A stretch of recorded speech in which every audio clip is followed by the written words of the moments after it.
Dalam demokrasi modern, partai politik bukan sekadar peserta pemilu. Partai adalah penghubung utama antara warga, kekuasaan negara, dan proses pemerintahan. Di video ini, kita akan membahas tipologi partai politik, fungsi ketatanegaraannya, perbedaan perannya dalam sistem presidensial dan parlementer, serta tantangan pelembagaannya. Dengan begitu, kita bisa melihat mengapa kualitas partai sangat menentukan kualitas demokrasi. Salah satu cara memahami partai politik adalah melihat orientasinya. Di sini kita bisa membedakan partai ideologis dan partai pragmatis. Partai ideologis dibangun di atas doktrin, nilai, dan arah perjuangan yang relatif tetap dalam jangka panjang. Karena itu, identitas politiknya biasanya jelas. Pendukungnya tahu prinsip apa yang diperjuangkan bahkan ketika situasi politik berubah. Sebaliknya, partai pragmatis atau catch-all cenderung lebih fleksibel dalam menyusun pesan dan strategi politik. Tujuannya bukan terutama menjaga kemurnian doktrin, melainkan meraih dukungan seluas mungkin dari berbagai kelompok pemilih. Karena basis dukungannya lintas kelompok, partai seperti ini sering memakai isu yang lebih umum dan mudah diterima publik luas. Kalau partai ideologis menonjolkan konsistensi prinsip, partai catch-all menonjolkan keluasan membaca kebutuhan elektoral. Tidak berarti salah satu selalu lebih baik. Keduanya lahir dari cara berbeda untuk membangun dukungan dan bertahan dalam kompetisi demokratis. Partai juga bisa dibedakan dari struktur organisasinya. Klasifikasi ini membantu kita melihat dari mana kekuatan politik sebuah partai sebenarnya berasal. Partai kader biasanya bertumpu pada jumlah anggota yang lebih terbatas, tetapi terpilih, terlatih, dan relatif solid secara organisasi. Kekuatan utamanya bukan massa besar, melainkan disiplin internal, kualitas kader, dan kemampuan mengelola strategi politik. Berbeda dengan itu, partai massa tumbuh dari basis anggota yang luas dan akar rumput yang kuat di tengah masyarakat. Partai jenis ini mengandalkan mobilisasi, loyalitas kolektif, dan jaringan sosial yang mampu menjangkau banyak warga secara langsung. Lalu ada partai catch-all dalam arti organisasi. Bentuk ini cenderung mengurangi batas ideologis yang tegas demi merangkul pemilih seluas mungkin. Dalam praktiknya, kekuatan partai catch-all sering bertumpu pada kepemimpinan figur, pencitraan, dan kemampuan membaca selera pemilih yang berubah cepat. Sementara itu, partai kartel semakin bergantung pada sumber daya negara, kerjasama antar elit, dan akses ke jabatan atau pembiayaan publik. Akibatnya, hubungan partai dengan warga bisa melemah karena daya hidup partai tidak lagi terutama datang dari anggota atau akar rumput. Jadi, lewat struktur organisasinya, kita bisa membaca apakah sebuah partai bertumpu pada kader, massa, figur, atau justru pada sumber daya negara. Setelah memahami bentuk-bentuk partai, langkah berikutnya adalah melihat apa yang sebenarnya dikerjakan partai dalam sistem ketatanegaraan. Di titik inilah partai tampil sebagai penghubung antara aspirasi warga, proses politik, dan lembaga negara. Jadi kita tidak hanya bertanya partai itu seperti apa, tetapi juga untuk apa partai itu hadir dalam demokrasi. Salah satu fungsi paling mendasar partai adalah artikulasi kepentingan. Artinya, partai menangkap suara, kebutuhan, dan tuntutan yang hidup di masyarakat. Aspirasi itu bisa datang dari petani, buruh, pelaku usaha, mahasiswa, kelompok keagamaan, atau komunitas lokal. Partai lalu memilih mana yang paling mendesak, paling realistis, dan paling mungkin diperjuangkan dalam arena politik.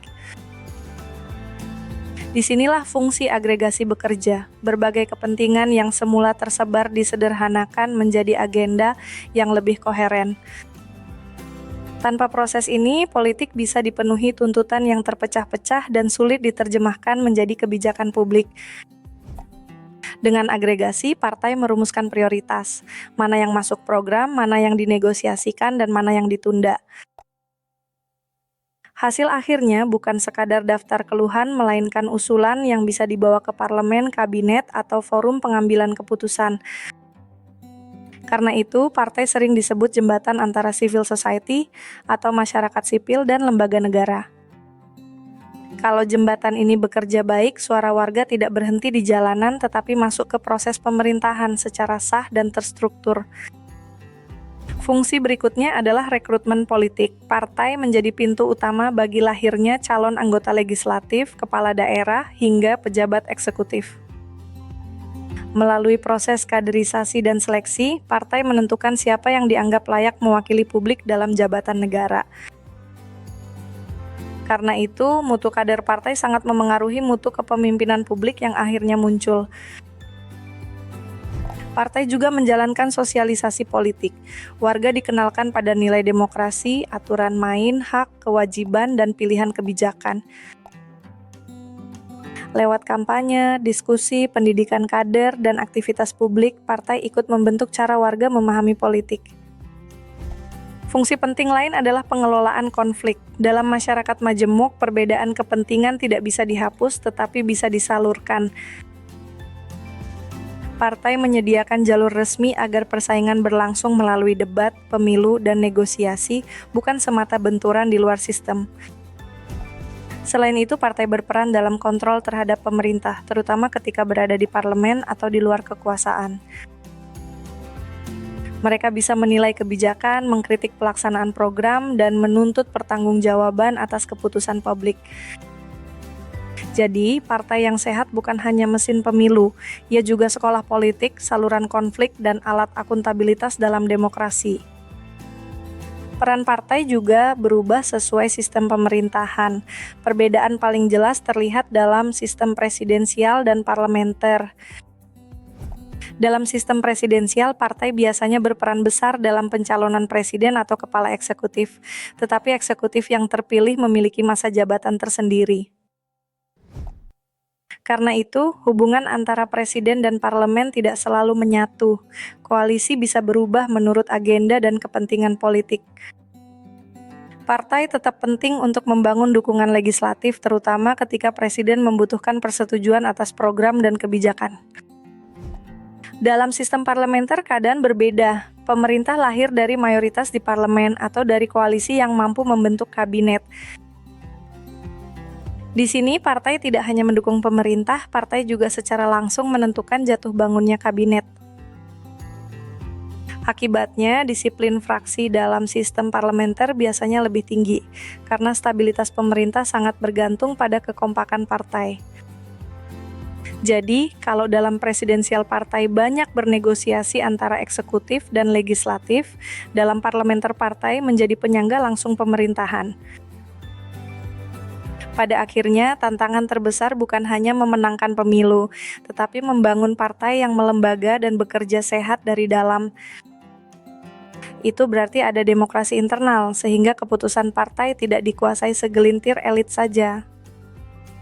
Ada juga transparansi keuangan supaya sumber dana dan penggunaannya bisa dipertanggungjawabkan di hadapan publik.